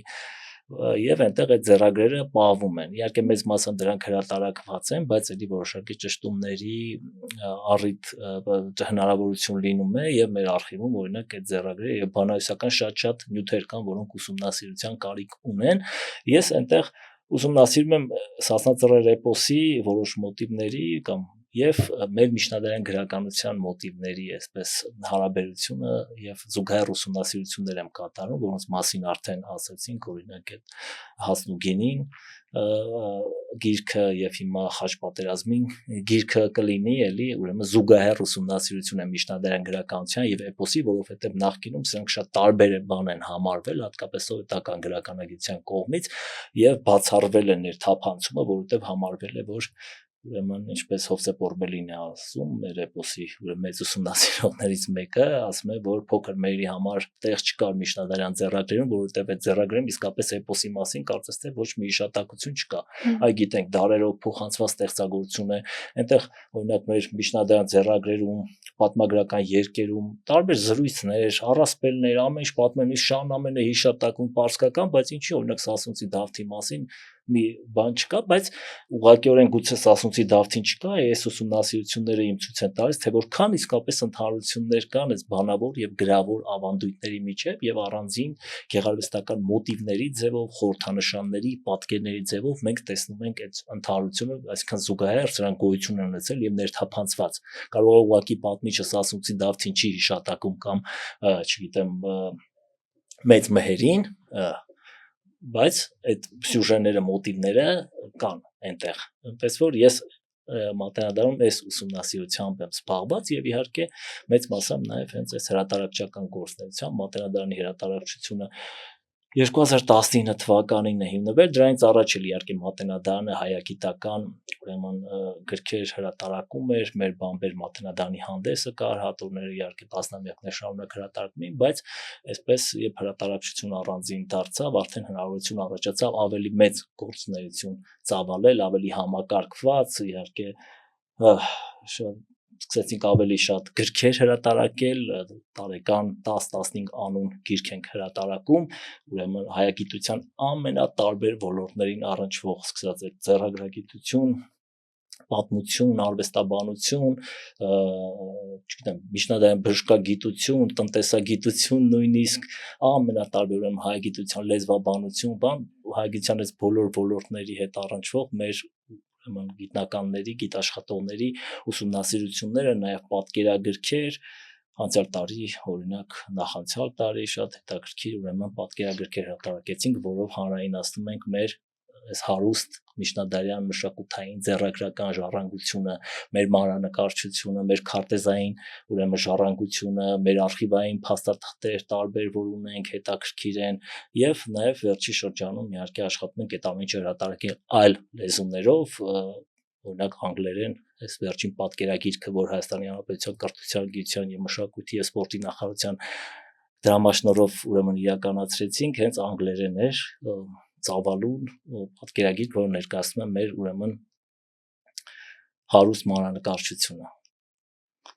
Դրանից առաջ օրինակ մեր բարերարների հովանավորությամբ կարողացանք հրատարակել մատենադարում պահվող քարտեզների նվիրված մի անգլիա լեզու ուրեմն ուսումնասիրություն, այնպես որ այդպես մեծ կարևոր կարծում եմ աշխատանքներ իրականացնում ենք բավական սահմանափակ ռեսուրսներով, բայց կարողանում ենք գրքերը հարահրճակել են ամեն ինչ որ ունենք եւ նաեւ մարդկանց էլ ցույց տանք, որ այս ժառանգությունը միայն մերը չէ, մատենադարանի գիտաշխատողներինը չէ, կրթության գիտության նախարարությանը չէ, այլ մեր բոլորին է։ Ուղղակի մենք պետք է ճանաչենք դա, ոչ թե իհարկե բոլորն է մատենադարան կյանքում գոնե մեկ անգամ այցելում են դպրոցական տարիներին գալիս են, բայց դա մեծ մասամբ դպրոցականներն լինում հոգնում են շուտ չեն կարողանում գուցե այդ ամբողջը տեսնել եւ գնահատել, բայց մատենադարան պետք է տարին գոնե մեկ անգամ, երկու անգամ ընտանիքով գաս, որպեսզի նաեւ ուժ ու զորություն ստանաս այդ արժեքներից, նաեւ այն հոգատարության մասին, որ խոսում ենք, շատ կարեւոր է, որ մենք ուղղակի այդ ամեն ինչի սպառողից, հաճախ մենք չենք էլ ուզում սպառենք դա իրականում մեր մշակույթը, բայց սպառողից նաեւ դառնանք այդ ամեն ինչի համար պատասխանատու մարդ։ Իսկ մեր պատասխանատվությունը սկսում է դրանց ճանաչողությամբ եւ նաեւ դրանց ներկայացմամբ, դա կլինի ոդքասթի շրջանակում, քո գրած վեպերում, քո հոդվածներում, քո առօրյա խոսակցական, քո առօրյայի մեջ, այսինքն մենք միայն քաղաքականությունից չխոսանք, միայն կենցաղից չխոսանք, այլ նաեւ ավելի կարեւոր հոգեվոր մշակութային բաներից փորձենք խոսել եւ այս տեսանկյունից իհարկե օրինակ մատենադարանը այս ամենակարևոր օջախներից է, որտեղ դու կարող ես զգալ քո մշակույթի շունչը, զգալ քո ինքնությունը եւ շատ ոգեվորվել։ Այսինքն մենք այս քաղաքական տարբեր process-ներում վերջին տարիներիս ողբերգական իրադարձությունների, այս ճգնաժամի մեջ, լավատեսության այս կորստի մեջ իսկապես մատենադարանը մի այդպիսի տեղ է, որ ես ամեն օր գնում եմ եւ ոգեվորվում եմ, ներշնչում եմ, տեսնում եմ, թե այդ ձեռագրերը ինչպես են դարերի այդ բաները հաղթարել եւ հոգատար մարդկանց շնորհիվ եկել հասել օրինակ մատենադարան եւ հիմա այնտեղ դրված են, մարդիկ գալիս են հիանում են, ինչպես է հնարավոր մի սարերում գտնվող վանքում հրաշալի ֆանտաստիկ ուրեմն այդ տեսակ պատկերներ ստեղծել,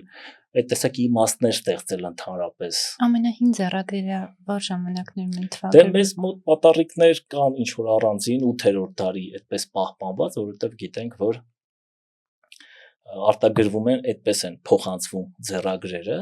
եւ հետո միջև իհարկե միջև 17-րդ դար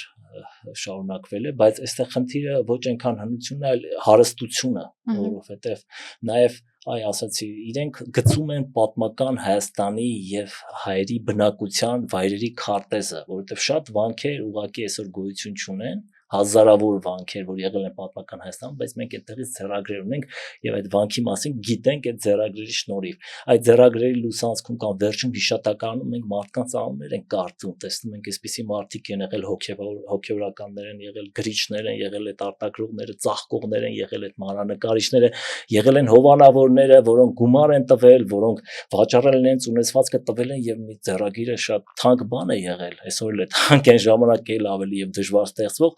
այս բոլորը մարդկային պատմություններ են, այդ քո մշակույթի նկատմամբ հոգատարության, քո աստծո նկատմամբ հավատարմության, քո երկրի նկատմամբ հավատի պատմություններ են, որոնք այսօր կարող են մեզ ներշնչել, հատկապես այս մեր բարդ ժամանակներում, երբ որ աշխարհն է բարդ խարխափումների ու փոթորիկների մեջ, սա մի ամուր, ուրեմն խարիսխ է, հող է, որտեղ դու կարող ես ամուր կանգնել, մերի պես չխարխափել եւ ասել, այս իմ մշակույթն է, ես սրա կրողն եմ, պատասխանատուն եմ եւ վաղնել իմ երեխաներին եմ փոխանցելու։ Ամենատպավորիչ կամ ձեզ հուզած ձեռագիրը կամ աշխատությունը ո՞րն է եղել Մատենադարանի ուսումնասիրությունում։ Դե այնքան շատ են պատմել ձեռագրերը, այնքան շատ են հուզիչ դրվագները այս պատմության, սկսած օրինակ մշոր ճառընտիրի փրկության պատմությունից, թե ինչպես այդ կանայք կիսել են իրենց ուսերին դրած բերել են այդ ձեռագիրը հասցրել են կամ չգիտեմ այն զորավոր ավետարանները օրինակ հենց այս պահին մեզ մոտ Շուրիշկանի ավետարանն է ցուցադրվում թե ինչպես մարդիկ գալիս են հերթ են կանգնում որպեսզի մոտենա երկրպագեն ոչ թե իրեն դիտեն որպես թանգարանային արժեք այլ երկրպագեն որովհետև հավատում են որ զորավոր է խնդրակատար է եւ այդ տեսակ ավետարաններ մենք էլի ունենք ու վերջին շրջանում Մատենադարանը հատկապես առանձին այդպես ցուցադրություններ է անում դուրս է բերում որպեսզի մեկ ամիս ժամկետով եւ այլ մարդիկ գան այցելեն իրենց երկրպագություն անեն այսինքն միայն արվեստի ստեղծագործություն չընկալեն գրքարվեստի ստեղծագործություն այլ այդ զորությունը նաեւ ակտիվանա որովհետեւ այդ զորություններն էլ ակտիվանում են երբ որ երկրպագող եւ հավատացող կա եթե մենք հավատում ենք էպոսին այդ զորությունները ակտիվում են մեզ համար մենք այդ ձեռագրերին սրբազան իհարկե ինքը էլի սուրբ ձեռագիր է աստվածաշունչ է կտակարան է եւ այլն բայց երբ որ դու ինքը փակված չի կարող մնալ ինքը պետք է առնչվի մարդկանց հետ եւ այդ մարդկանց հետ առնչությամբ այդ զորություններով ակտիվանա օրինակ է Շուրիշկանի ավետարանը որի կյանքի մի մասը անցել է Պարսկաստանում գիտեք Պարսկահայոց միջավայրում եւ հատկապես այս բանը շատ կարեւոր է որպեսզի այս մեր հարևան երկրում խաղաղություն լինի եւ տարածաշրջանում ընդհանրապես եւ փաստորեն համընկավ կամ մտածված էր այդպես չգիտեմ որ հիմա օրինակ Մատենադարանում ցուցադրվում է դա այնպես որ շատ ձեռագրեր կան կարող եմ էլի ձեռագրեր ասել որ ինձ միշտ գրավում եւ հմայում են օրինակ Հաղպատի ավետարանը որի լուսանցքներում օրինակ տեսնում ենք աշխարհիկ կերպարների մի այդպիսի կերպար կա Շերանիկ անունով եւ ձկան հետ է պատկերված ու գրված է Շերանիկ քանի գազ ձուկըմբեր թե ինչու են դա գրել այդ ծաղկողը ինչու իսկապես այդ Շերանիկը խորհրդանշական սիմվոլիկ կերպար է թե օրինակ նրա ընկերն է ձուկբերող չես կարող ասել բայց շատ հմայիչ կերպար է ուրեմն Հաղպատի ավետարանում եւ էլի շատ գեղեցիկ տեսարաններ կան այ շուտով ծաղկազարդ է Քրիստոսի հաղթական մուտքը Երուսաղեմ եւ այնտեղ շատ հետաքրքիր էլի առինքնող մի պատկեր կա որտեղ նաեւ ներկայացված են այդ ձեռագրի հովանավորի ընտանիքի անդամները ու մեկ էլ մեզ համար փաստորեն կենթանանում է ու անի միջավայր որտեղ նաեւ Երուսաղեմի ասենք պատշենքերը ստեղծելիս ծաղկողը Անիի պատկերներով է ստեղծել, այսինքն Անիի իրական ճարտարապետական ճարտարապետական ուրեմն եկեղեցիների ճարտարապետությամբ է ստեղծել եւ մենք տեսնում ենք, որ այս տեսակ մարդիկ են լանիում։ Այսինքն մեզ համար այս աշխարհը կենթանանում է պատմության էջերից հառնում են այս կերպարները մարդիկ են եղել, օրվա մեջ խիզախություններ են արել, հերոսություններ են արել, ձեռագիր են ստեղծել, հովանավորել, փրկել, բերել, հասցրել եւ մենք հաճախ նույնիսկ գաղափար չունենք այս ամեն ինչի մասին, որովհետեւ մեր կյանքը ծախսում ենք շատ ավելի մակերեսային, շատ ավելի նյարդայնացնող, ոչինչ չտվող բաների վրա ուղղակի ինչ որ տեղեկատվության սպառումով, չգիտեմ, գուցե ինչ որ ժամանցի վրա միայն, բայց ու հետո տեսնում ենք դժբախտ ենք, տխուր ենք, հուսահատ ենք, բայց կարելի է օրինակ գնալ Մատենադարան, կարելի է ընթերցել Գրիգոր Նարեկացու Մատյան ողբերգության ամենահին ձեռագիրը մեզ հասած էլի Մատենադարանում է պահվում 1173 թվականի ուրեմն Ներսե շնորհալի ընթերցել եւ էլի շատ բաներ որ կարող ենք անել իսկ կան սխալներ, որոնք ժամանակին թույլ են տվել ծաղկողները կամ գրիչները, որի շնորհիվ այսօր կարողանում ենք տվյալ ժամանակաշրջանի մասին նոր տեղեկատվություն ստանալ։ Ես եթե սխալ չեմ հիշում, մի ձեռագիր կար, որտեղ ամբողջը գլխագրերով էր գրված եւ այսպես փոքրատառ էր ավելացված մի տառ բաց էին թողել ու ասում էին, որ հենց այդ փոքրատառի այդ սխալի ու այդ գրչի սխալի պատճառով արդյունքում մենք իմացել ենք, որ այդ ժամանակաշրջանում փոքրատառեր եւս կիրառվել են, բայց հավանաբար ոչ գրավոր խոսքում ու ոչ պաշտոնական այսպես նամակներում։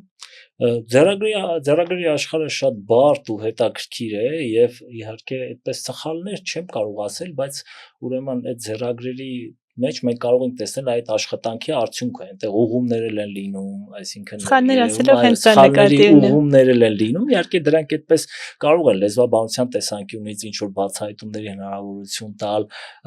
բայց նաև օրինակ հիշատակարանները կան, որոնց ուսումնասիրությամբ օրինակ մեր գիտաշխատողները Խաչիկ Հարությունյանը եւ այլք զբաղվում են շատ հետաքրքիր են, որովհետեւ այդ հիշատակարանի միջոցով շատ հնարավորություն է առաջանում պատմական որոշակի բացահայտումներ կատարելու, այսինքն բացի բուն պատմական երգեր, ընդ որում այդ հիշատակարանները նաև ավետարանների մեջ են, միայն պատմագրության հետ չեն առնչվում, բայց մեր սա առաջ է, ուրեմն ես կենթանանում ես միջավայրը, իրականությունը, կենցաղը, ժամանակը, շատ այդպես հնարավորություններ ձեռագրերը տալիս են, բայց իհարկե շատ մեծ ուրեմն ժամանակ է պետք, համբերություն է պետք, մասնագիտական պատրաստվածություն է պետք այդ ձեռագրերը ընթերցելու մեր ժամանակակից այս արագ աշխարհում շատ ուրեմն դժվարությամբ են մասնագետները գալիս, իհարկե երբ որ մի անգամ գաս ծանոթանաս արդեն այդ հմայքը քեզ չի թողնի, բայց քիչ են դժվարությամբ են գալիս, այս աշխատանքը իհարկե շատ մեծ ջանք, հավատարմություն, պատրաստվածություն է պահանջում ձեռագրերը ուսումնասիրել, ել չեմ ասում մենք ունենք օրինակ վերականգնման հրաշալի բաժին, որտեղ մարդիկ տարիներով վերականգնում են այդ ձեռագրերը, հավաքում են հաճախ այդ պատառիկներից ուղակի վերականգնում են եւ այդ ձեռագրերի կյանքը եւս տասնամյակներ, հարյուրամյակներ ուրեմն երկարացնում են։ Ինչ որ կամավորական աշխատանքներ դիտարկում եք մատենադարանին օգնելու տեսանկյունից։ Այդպես կամավորական աշխատանքներ չէ, որովհետև հիմնականում այս աշխատանքը մասնագիտական է, այսինքն թե վերականգնմանը հատկապես, իսկ կամավորական ձեռագրերի ուսումնասիրությունն էլ պահանջում է առնվազն ուրեմն գրաբարի իմացություն եւ էլի այդ ձեռագրերի առանձնահատկությունների ուսումնասիրություն, հենց ձեռագրագիտություն ինքնին բարդ է, բայց այնպես որ այդպես կամորական բաներ չեն լինում, բայց բանասեր ուսանողները, եթե լավ սովորեն, կարող են իհարկե հայտնվել մեզ մոտ եւ ոչ միայն բանասեր, իհարկե մենք արվեստաբաններ ունենք, պատմագետներ ունենք, տարբեր մասնագիտություններ, որովհետեւ այստեղ հայագիտական այս բոլոր ոլորտները մեր գիտելիքը ամբողջ ներկայացված է լեզու, պատմություն, գրականություն։ Շատ լավ։ Գանք մի փոքր ձեր դասավանդման փորձին, հիմա այլևս չեք դասավանդում։ Չէ, դաս չեմ տալիս։ Մենք դիտող լսողներին ասեմ, որ դուք իմ դասախոսն եք եղել ու այն բացառիկ դասախոսներից համալսարանի, որը ուսանողներին դրդում էր ինքնուրույն մտածելու եւ վերլուծական մտածողություն ունենալու։ Բայց ցավոք սրտի մեր կուրսի օրինակով հենց շատ հաճախ ուսանողները խուճապի են մատնվում, երբ իրենց հանձնարարվում է ինքնուրույն մտածել եւ ոչ թե կարդալ որևէ գիրք ու դա վերապատմել կամ վերաշարադրել։ Որտեղ եք տեսնում խնդիրը, ինչու են այսօր շատ հաճախ ուսանողները վախենում մտածել ինքնուրույն կամ արտահայտել սեփական միտքը քննության շրջանակներում։ Դե այսօր չեմ կարող ասել, 5 տարի է երևի մոտ չեմ դասավանդում, գուցե ինչ որ բան փոխվել է, բայց ոչ բոլոր ուսանողներն են, դա ինձ թվում է, որ ավելի շատ գուցե հենց մեր բանասեր ուսանողներից է, ուսանողներին էր բնորոշ այդ որոշակի բարդությունները, բարդությունները որոշակի եւ վախը, որ ազատ մտածելով մենք ինչ որ բան կորցնում ենք, այսինքն այս մտածողության ազատությունը, քննադատական մտածողությունը, մեր դպրոցում սովորածը վերանայելու խիզախությունը, իհարկե շատ հաճախ ճիշտ է, որ խուճապի էր մատնում, բայց իմ նպատակը դասավանդման հենց դա էր, որպեսզի որոշակի այսպես խոճապ չասեմ, բայց գուցե այսպես մարդիկ դուրս գային իրաց այդ կոմֆորտ շրջանակներից եւ փորձեին մտածել, փորձեին նույն գրականությունը այլ կերպ վերլուծել, այլ իմաստներ այնտեղ գտնել, բայց հաջողում էր ամեն դեպքում շատերը ընդվզում էին, պայքարում էին, բայց նաեւ շատ հաճախ ուսանողներին շատ քիչ բան է պետք, ոչ բոլորն են կամ շատ քչերն են, որ գալիս են գիտելիք ստանալու, միտքը հոգին զարգացնելու, բացելու, գրականությունից իսկապես հաճույք ստանալու համար, գալիս են մի բան անելու համար, դիպլոմ ստանալու, ինչ որ միտեղ տեղավորվելու, այսինքն եւ իրենց համար ամեն նոր բան, այսպես դժվարություն է, որովհետև քննությունը դժվարությամբ կանձնել, կրթության նպատակն էլ դիպլոմն է եւ քննությունը հանձնելը, ոչ թե դրա մեջտեղում ընկած ինչ որ անշոշափելի հոգեվոր բաներ օրինակ, այս առումով իհարկե պարզ է, որ այդպես է, բայց հուսամ, որ հիմա փոխվել է գուցե, որովհետև հիմա երիտասարդները շատ ավելի պրագմատիկ են, այսինքն եթե դու եկել ես, չես եկել մի հատ ինչ-որ թղթի համար, այլ եկել ես, որպեսզի գիտելիք ստանաս, առնվազն հոգիդ զարգացնես, գրականության հմայքը տեսնես, սիրես, ապրես այն ամեն ինչով որ մենք ապրում ենք գրականություն սիրող մարդիկ, այսինքն մեզ համար գրականություն ուղղակի գիտելիք չի, գրականությունը որոշակի բանի քարոզ չէ, որոշակի իրականության պատկեր չէ միայն, այլ մեր հոգում տեղի ունեցող process-ների ինչ որ մի արձագանք է եւ ամեն անգամ նույն բանը կարդալիս մենք կարող ենք մի նոր բան բացահայտել մեզ համար, մենք կարող ենք կասկածի ենթարկել այն նախորդ ուրեմն բացահայտածը բոլորովին այլ իմաստի հասնել, բայց դրա համար պետք է քո հայացքը, սիրտը եւ հոգին բաց լինեն, դու կաղապարված չլինես մեծ գրականագետների, գրականության պատմաբանների կամ նույնիսկ քո սիրելի դասախոսի հայտնած մտքերով։ Շատ լավ կլիներ, որ այդպես լիներ, չգիտեմ կլինի թե չէ։ Ես մեր ոդքասթից առաջ նաև վերընթերցում էի մեր նամակագրությունը մոտ 10 տարի առաջվա, երբ դուք իմ դասախոսն էիք, ես ուսանողը, ու այնպիսի ջերմությամբ էի լցվում, ու հիշում էի ինձ ուսանող, այդ ուսանողական հայացքի տակ ձեզ նայելը, ոնց էիք ոգևորում, երբ դեռ իմ առաջին վեպի կմախքներ ձևավորում, որտեղ էիք տեսնում խնդիրները, ինչ էիք ուղղորդում անել, մասնավորապես երկխոսությունների մասին էիք շեշտել ու հիշում եմ նաև մի դեպք, որ ոդքասթի ընթացքում էլի պատմել եմ, երբ դուք առաջարկել էիք եկաք համալսարանում գրական երկի վերլուծություն առարկայի ժամանակ այդ ինքնուրույն մտածողության համար հենց ժամանակակից հայ գրողների գործեր էիք հանձնարարում։ Ես էլ մինչ այդ այսպես ուսանողական խանդավառությամբ ամբիոնը քաշել էի իմ սեղանի մոտ, որ այդտեղ լինեք, որ ես առիթ մանգամ ասելու, գիտեք, ես գրում եմ, գուցե ժամանակ ունենաք կարդալու կարծիք հայտնել ու ուսանողի համար այնքան ոգևորիչ էր ձեր այդ մի արտահայտությունը, հա, դասախոսի կողմից միտք, որ արդեն ինքը նկատել էր ուսանողին ու ասում էր, ասա քո որ գործը ընթերցեն քո կուրսընկերները որպես քննական նյութ։ Այդ մի նախադասությունը, այդ ոգևորությունը իրապես որոշիչ եղավ իմ գիրք գրելու, այսպես գրողական կյանք մուտք գործելու հարցում, ինչի համար շատ շնորհակալ եմ ու իմ առաջին պատմվածքն էլ 110 համարի լսարան անունով, որպես պատմվածք իր ստրուկտուրայով, թերևս ձեր օգնությամբ եւ ձեր դասավանդման շնորհիվ է այդպես ինչ որ վիճակի եկել։ Այ ուզում եմ խոսենք նաև ուսանող ու դասախոս հարաբերություններից, հա, ինչպիսին պիտի լինեն այդ հարաբերությունները, որ ուսանողները ծաղկեն, առաջ գնան, այլ ոչ թե ունենան հակառակ հիասթափությունները եւ դասախոսներին այսպես ընկալեն իբրև ամեն բան անող մարդիկ, որպեսզի իրենք չստանան գնահատական կամ չգիտեմ։ Դե եթե կարճ պատասխանենք այնպեսին, որ 10 տարի հետո էլ ուսանողպես հրավերի ոդքասթում ելույթ ոդքասթում զրուցելու այս տարբեր թեմաների շուրջ զգացված եմ հրավերի համար եւ այս հնարավորության համար եւ նաեւ այդ հիշողությունների ես մանրամասները չի հիշում, բայց այդ լսարանի գունավոր բաները հիշում եմ եւ եթե չեմ սխալվում, քո պատմվածքում էլ հիշատակություն կար այդ իրականության եւ ամեն անգամ ես գալիս էի, հա փորձում էի ասել, տեսեք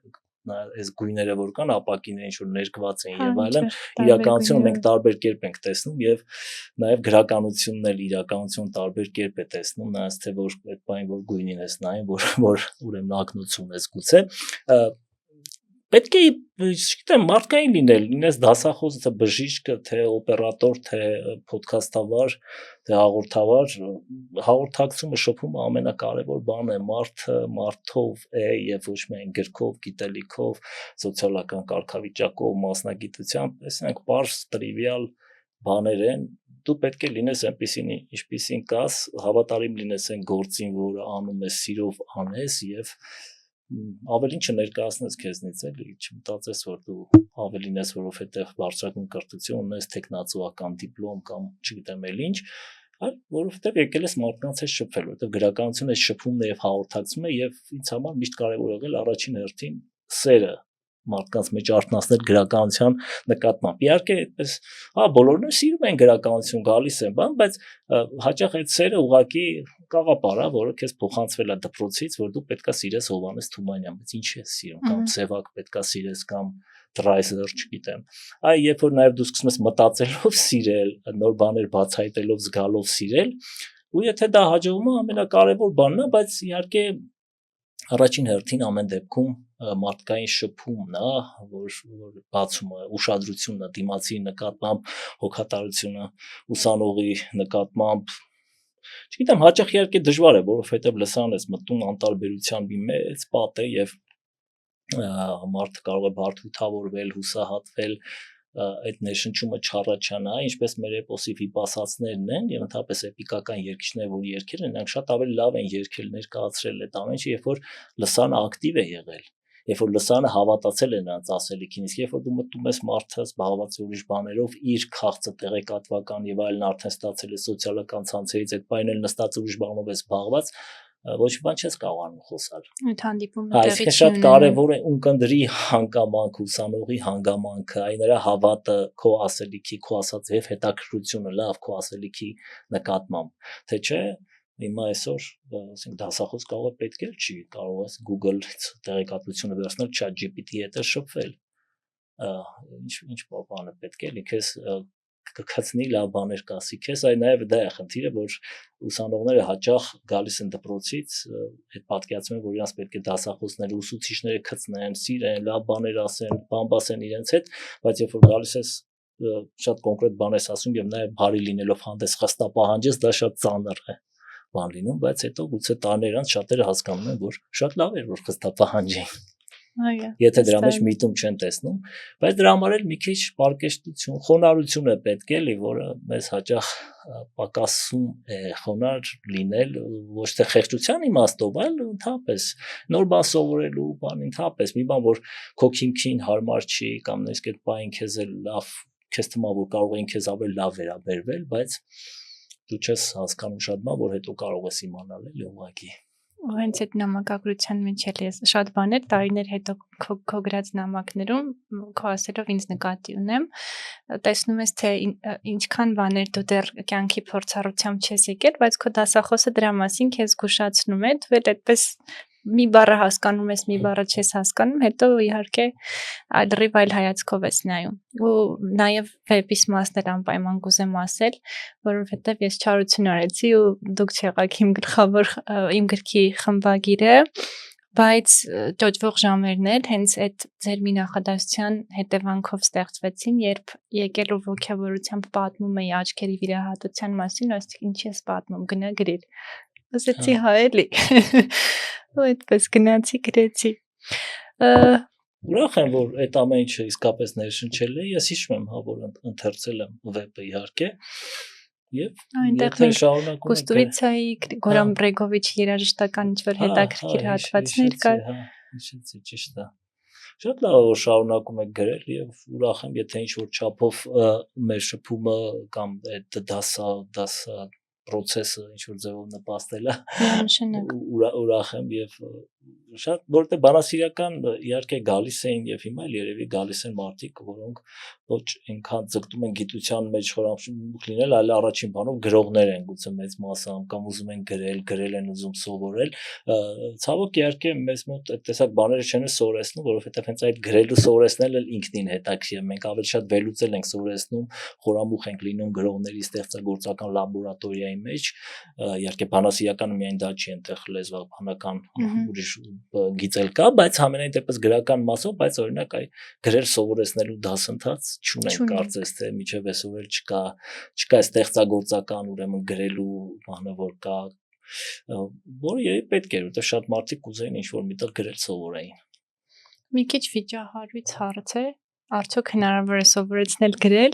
բայց մյուս կողմից էլ կա այնպիսի հարուստ գրականություն, որ գուցե այդ գրել սովորեցնելուց է որպեսզի ծանոթանաս հնարանքներ կան, խոսքը շնորհի տաղանդի մասին չէ, շատ անհատական է փորձառությունը, բայց խոսքը արտահայտության ձևի մասին է, քո գրական ավանդույթն իմանալու մասին, այ մենք անցնում ենք գրականության պատմություն, սովորում ենք, ընթերցում ենք այդ տարբեր բաները, բայց չենք տեսնում մեր այսօրվա գրականության եւ այդ գրականության պատմության կապը, դա մեզնից հեռու կտրված մի բան է, բայց հաջողում են այն գրողները, էլի կրկին իմ խորին համոզմամբ, որոնք ծանոթ են մեր գրական ավանդույթին, որոնք հրաշալի գիտեն Փավստոս Բուզանդ, գիտեն Ագաթան Գեղոս, գիտեն, չգիտեմ, Խորենացի Սեբեոս եւ էլի մեր Մաթեոս Ուրահեցի, չգիտեմ, պատմիչներ, հա, այն 5-րդ դարից մի քիչ գիտենք, բայց հետո մենք չգիտենք, բայց այդ գրական մի հրաշալի ավանդույթ է, մենք հրաշալի նրանք պատմագրական երկեր են, բայց գեղարվեստական երկեր են նաև մեծ մասով եւ մեր գրողները իսկապես ժամանակակից շատ քիչ գիտեն դա եւ ով իմանում է կրկին օրինակ Լևոն Խեչյանը չգիտեմ գիտեր ուսումնասիրում էր եւ հրաշալի վեպեր նաև պատմա վեպ փաստորեն չէ գրեց արշակարգա դերասանամատ ներքինի մեր մյուս պատմավիպասանները որտեվ այդ գրական ավանդույթից դու պետք է սնվես լեզուն կարող է գրափարն է կամ միջին հայերենն է եւ այլն բայց այդուհանդերձ այդ զարգացել է եւ այսօր դու գրում ես այդ նույն ավանդույթը շարունակելով իսկ ուրիշ բան եթե դու ասենք հմայվում ես չգիտեմ էգզիստենցիալ գրականության կամ էլ ինչ որ տիպի ժամանակակից գրականություններով գալիս ես փորձում ես դա քո լեզվի մեջ տեղայնացնես եւ քո իրականության թեմաները դնես այստեղ որոշակի հակասություններ ու խզումներ են առաջանում այնպես որ շատ կարող է դա էլ լավ է փորձը բերել այդ հնարանքները օգտագործելը ծանոթ լինելը բայց առաջին հերթին քո գրական ավանդույթը լավ իմանաս որ ամուր հողի վրա կարողանաս կանգնել եւ իսկապես անչափ ներշնչող է այդ մեր գրականությունը հրաշալի հարուստ լինի արձակը կլինի չափածոն այդ հոգեվոր կարևոր հասկացություններ կան որոնցից մեր գրականությունը այսօր կտրված է դրա համար կամ շատ քաղաքականացված է կամ շատ կենցաղային է որտեղ հոգեվոր բացարձակ ֆունդամենտալ բաներ կան որոնցից մենք չգիտեմ դուրս ենք մնացել որտեղ անդադ Աստծո դեմ պայքարում ենք կամ այդ արժեքների դեմ ավանդական հատկապես երիտասարդները բայց ինչ-որ մի փուլում պետք է մեծահասակներն էլ այսինքն ավակ գրողներն էլ հաճախ դրսից այդպես հովերով տարված նույնիսկ բայց այս մեր մշակույթը մեր ինքնությունը այս բաների վրա է հիմնված այդ արժեքների որոնք մենք չենք կարողանում շարունակել Ինչ խորհուրդ կտաք երիտասարդ գրողներին եւ սկսնակ ընթերցողներին կարդալ Դե արդեն ասեցի, հայ միջնադարյան գրականություն։ Օրինակ, էպոսներ իհարկե կարող են կարդալ այդ բանավոր տարբերակներով, ոչ համավակ բնագրերով կամ մշակումներով, բայց հայ միջնադարյան գրականություն թող կարդան մեր Արցախ, եթե Արցախ են գրում պոեզիա անպայման, Սուրբ Գրիգոր Նարեկալ տաղերը կարելի է կարդալ, Ներսես Շնորհալի կարդալ եթե դժվար չէ իհարկե մի մասը աշխարհաբար թարգմանությունները կան մի մասը էլ գրափար կարելի է փորձել բարդ չէ երբ որ սկսում ես մեր լեզունը իսկ ինչ գրքեր խորհուրդ կտաք կարդալ գրականության հետ անհաղորդ մարդկանց գործարարներին մեզ շատ լսողների մի զգալի մաս նաև ոչ այս ոլորտից է ու ինչպես կարող են այդ կապը վերականգնել հետ գալ գրականություն կամ ճանաչել առհասարակ այնքան շատ բան կա չեմ թարգմանական հրաշալի գրքեր կան որ կարելի է կարդալ Հրանտ Մաթևոսյան միշտ կարելի է եւ պետք է կարդալ եւ անհաղորդներին եւ հաղորդներին անհաղորդ վատ այսքան են մարդկանց որոնք ժամանակ չունեն իհարկե գիտեմ ես մեր կյանքը այնքան արագ է եւ շատ խիտ որ դժվար է ժամանակ գտնել շատերը լսում են աուդիո գրքեր եւ այլն Կարելի է, չգիտեմ, Հրանտ միշտ կարդալ Լևոն Խեչյանի վեպերը, կարելի է կարդալ մեր ժամանակակից էլի նուրբ գրողներ, բանաստեղծներ կան, որ կարելի է ընթերցել, հատկապես մեր այս բան արագ ռիթմի մեջ, օրինակ Նշան Աբասյանի բանաստեղծությունները կարելի է կարդալ շատ այսպես փոքրիկ պատկերներով, շնչառություն տվող, խաղաղեցնող, ներդաշնակող, շատ բաներ կան, մի փոքր ավելի բանով, չգիտեմ, Արմեն Շեկոյանի բանաստեղծությունն ու բանաստեղծություններն ու արձակգործերն էլ կարելի է կարդալ։ Շատ բան կարելի է կարդալ, շատ որոշակի չեմ կարող ասել, ինչ որ դեղատոմս ինչը կփրկի մարդուն, ինչը կփրկի հերոսին, բայց ամենայն դեպս շատ բան կա, որ պետք է կարդալ նաև։ Դասականներին վերադառնալ, նորից ընթերցել Թումանյան անպայման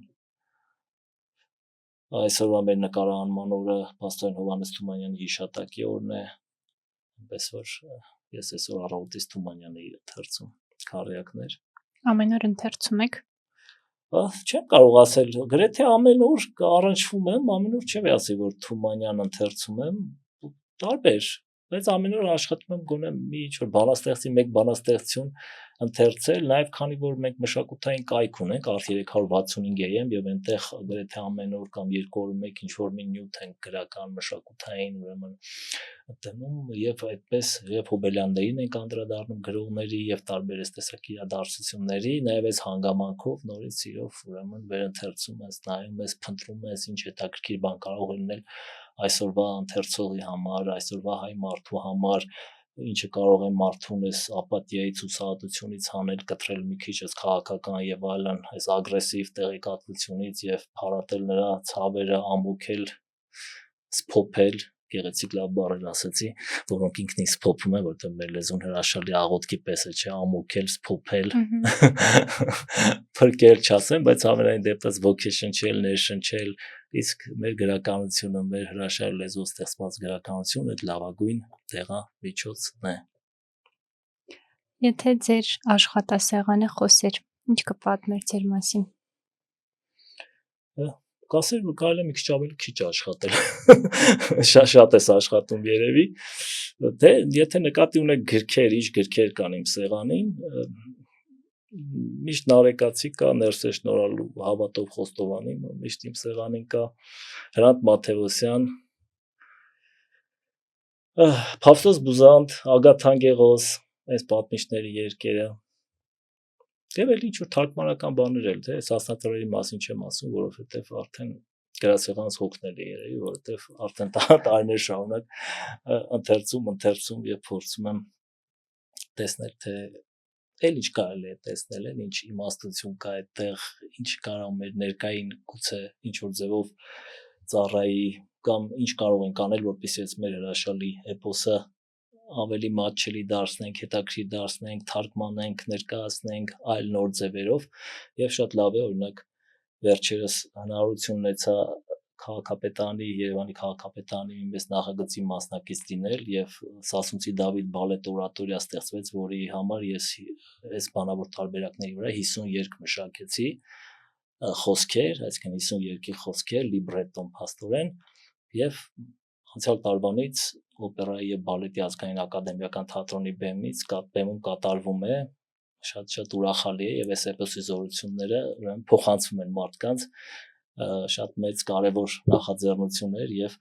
Երևան քաղաքի մշակույթի այս արվեստի դպրոցների եւ երաժշտական դպրոցների 300 սաներ երգում են միաժամանակ բեմի վրա եւ նոր բոլորովին երաժշտություն ստեղծվեց, Հողարթուն խումբը ստեղծեց երաժշտություն, այսինքն այն ազգագրական երգերը չեն, որ կան հենց էպոսի երգերը, այլ նոր բոլորովին ժամանակակից ընդ որում երաժշտությունն են եւ այնքան ներդաշնակ, չգիտեմ, այնպես ստացվեց, որ այս երգերի խոսքերը եւ երաժշտությունը միայուսվեցին եւ նաեւ փաստորեն հանդիսատեսը մեծ սիրով գնում է եւ սա էլ լավ հնարավորություն է, որպեսզի մենք կրկին եւ հոգ տանենք եւ ճանաչենք եւ նաեւ հարահրճակենք այս ամեն ինչը նոր միջոցներով։ Հիմա ինձ ավելի շատ դա է մտահոգում, որտեղ շատ գանձեր ունենք, պետք է ուղղակի դա ժամանակակից մարդուն հասանելի դարձնել։ Եվ տարբեր միջոցներով, թե կայքի գործունեությամբ, թե այս տեսակ տարբեր նախագծերի մասնակցությամբ, թե գիտական գիտահարամատ չլի նաև գրքերի, ուրեմն հրատարակություններով փորձում եմ հասանելի դարձնել մարդկանց։ Շատ լավ։ Վերջում մենք ունենք փոքր խաղ։ Մեր մասնակիցները հյուրերը պատմում են 3 պատմություն կամ փաստ իրենց մասին, որոնցից մեկը կեղծ, երկուսը ճիշտ։ Ու մեզ դիտող լսողները արդեն մեկնաբանություններում մեր զրույցի հիման վրա կփորձեն գուշակել, որն էր կեղծ պատմությունը, իսկ ովքեր բաժանորդագրվել են մեր նախագծին Ռեարմենիա հարթակում, իրենց կադրից դուրս կնկարենք եւ կուղարկենք արդեն կեղծ պատմության պատասխանը։ Հիմա կեղծ պատմություն պետք է պատմեմ 3 պատմություն, որոնցից մեկը կեղծ, ձեր մասին, ինչ որ անհավանական հետաքրքիր պատմություններ, 3-ն էլ, որ դժվար մտածեն։ Հետաքրքիր բան կարելի է մտածել։ Գնացել էինք Սասուն, այնտեղ շատ հետաքրքիր էր, այդ Սասնոբերտ կա եւ Սասնոբերտից այդպես բարձրացա, հետո չէի կարողանում իջնել նախ բարձրանալուց, որովհետեւ այդ դավթի պես նախորդ այդ օրը բարձրացել ենք ծովասար եւ կոշիկներս մաշվել էին ամբողջությամբ եւ չէի ֆիքսել դա, ես էլ ինչ որ կրոքսի բոթասներով էի գնացել, ոչ պատրաստված ալպինիստական բաներով։ Հա, եւ հետո երբ որ իջանք ծովասարից ոգևորված ու ստացած բան, որոշեցինք այդ դավթի բերդ բարձրանալ եւ ես միանգամից մի շնչով վազեցի, կեսը բարձրացա, ինքը 3 կողմից այսպես ջրերով գետով շրջապատված այդպես տեղ է եւ ամենավերևում ու բավական այսպես թեք հարթություն, ամենավերևում ուրեմն դավթի բերդն է եւ բարձրացա ու կեսից սկսեցի սահել Եվ այդտեղ շատ լավ էր, որ մեր օպերատորը կար Վահեն եւ այդտեղ նաեւ քուրդ վարորդ ունենք, իրենք օգնեցին, որպեսզի կարողանան բարձրանալ, բայց հետո շատ դժվար էր իջնելը եւ արդեն ես մտածում էի, որ մնալու եմ Դավթի բերդում։ Շատ լավներ։ Հա, ինքը ու կոշիկները սա մաշվել էր իսկապես, այնպես Դավթի օրն է եկել, եթե հիշում եք նրա երկաթե կոշիկները այդ սարերում, հատկապես ծովասարում, ուրեմն մաշվել էին։ Սամիկ։ Դա Սամիկ, էլ ինչ հետաքրքիր հրաշալի բան են կյանքը տեղ ունեցել։ Որ կարա հետաքրքիր լինի, էլի մարդկանց իսկապես։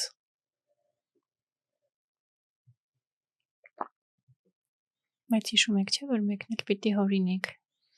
Ես մեկը հորինեցի ինձ։ Չէ։ Կասեք լավ, չգիտեմ։